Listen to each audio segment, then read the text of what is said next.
ప్రభువునందు ప్రియులారా, మీ అందరికీ మదర్స్ డే శుభాకాంక్షలు తెలియచేస్తూ ఉన్నాను. నేటి ధ్యానాంశము వైరల్ అయిన ఫేక్ ఫోటో.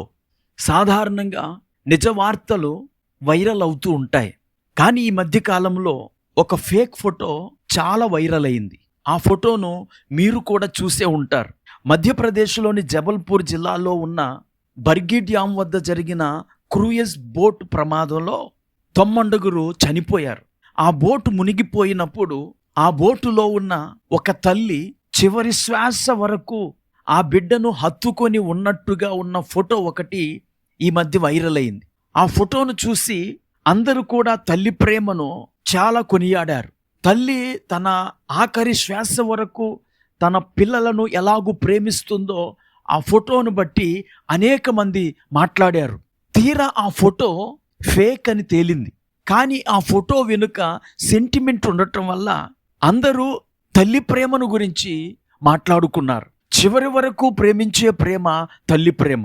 ఈనాటి దినాల్లో అనేక మంది ప్రేమిస్తారు, కొద్ది కాలమే. వారు చెప్పినట్లు చేస్తే ప్రేమ కొనసాగుతుంది, లేకపోతే ప్రేమకు బ్రేకులు పడిపోతాయి. వారు తానా అంటే తందానా అన్నప్పుడు వారు ప్రేమిస్తారు.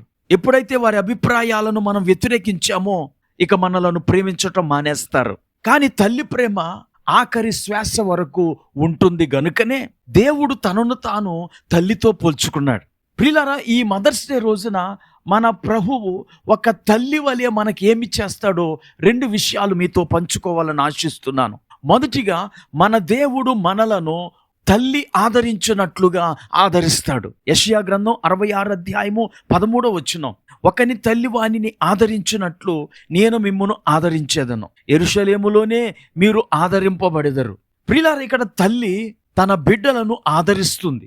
ఎంత కష్టం వచ్చినా లేదా ఎలాంటి వ్యాధి వచ్చినా తల్లి ఊరడించు మాటలతో తన పిల్లలను ఆదరిస్తుంది.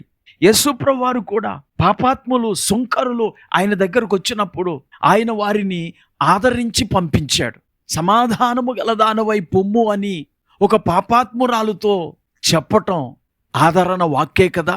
గనక మన ప్రభువు ఒకని తల్లి వానిని ఆదరించినట్లు ఆదరించు దేవుడు. రెండవదిగా, మన దేవుడు మన కొరకు బాధను అనుభవిస్తాడు.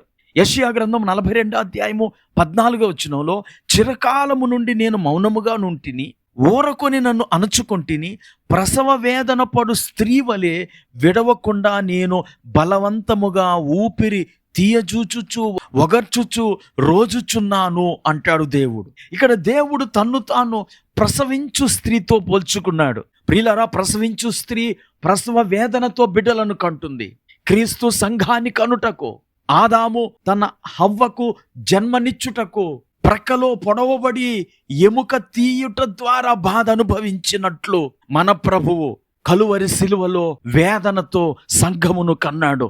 ఆయన మొదట గెత్సెమనే తోటలో మన మానసిక వేదనంతా తన మీద వేసుకొని ఆయన మన కొరకు వేదన పడ్డాడు.